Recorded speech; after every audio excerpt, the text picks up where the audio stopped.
So Juliet, you've developed WhiteSpace and you've had the privilege of deploying it to audiences around the world for 10 years now. And you and I got together a while ago and we started to work on the business. And one of the products and one of the offerings that we came up with was this video-based training solution. Yep.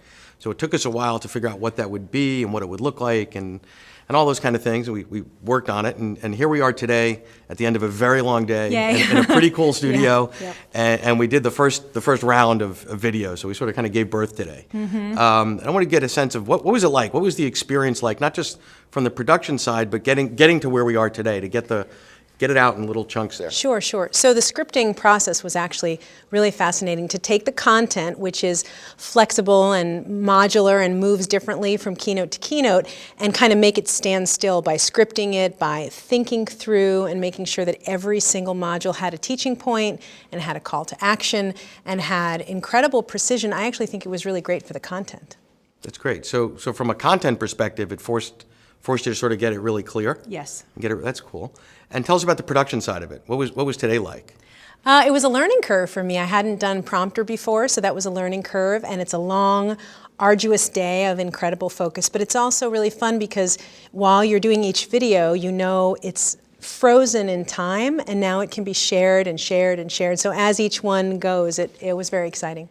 Fantastic. One of the concerns that I see with authors and thought leaders that I deal with around the world is, when my stuff goes out there and it's not me delivering it, yes, there's quality concerns, there's consistency concerns, there's someone else is going to do something different with it. How do I make sure, not that I'm a control freak, But we all are, so, yes.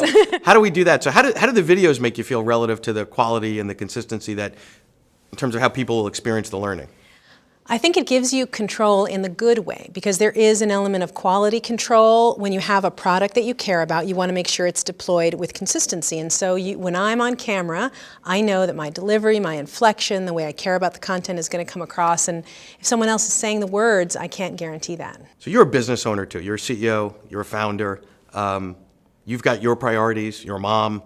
As a keynote speaker, people don't tend to come to your house to hear you speak. Yes. You tend to have to go to their house. Yes. Maybe we'll work on that one. That would be kind of cool. Like, right, hey, honey, right. there's 300 people coming over. What are your hopes for the business? How does this change your business now? Or how could it change it's your scalability. business? It's all about, I'm only one person. I keep very, very careful control of my schedule so that I'm a great mom to my kids and I'm not off gallivanting around the world all the time. So there's limited me, and this sort of just expands the me that's available. If we have them in the can, then we can share them, and it's scalable from there. So that's the real big impact. So it scales the business, Yep. keeps it consistent, Yep. doesn't force you to live on airplanes. And it's also exciting to know that the modality is so friendly to the viewer, to know that these little bites, they're perfect for our ADD busy world, and we know that they're really going to watch them and hopefully stay engaged through all of the enormous span of 3 minutes or 4 minutes that we're asking them to watch. And so I think that it's satisfying to know that it's going to be such a good product. That's fantastic. What do you think, or what are your hopes are in terms of the top 3 things that people will take away from the WhiteSpace program, from the video program? Just a question. I'd say the number one thing is to simply stand back and question the way that we're living. To stop and say something is ridiculous about being in fast motion all the time. Number 2 would be to learn to let things go. What can you drop? What can you stop? And probably the last one is to look for where is good enough, good enough. Where to figure out how at home and at work we can scale back on being so perfectionistic in order to retain more of our resources, connections, creativity, and productivity.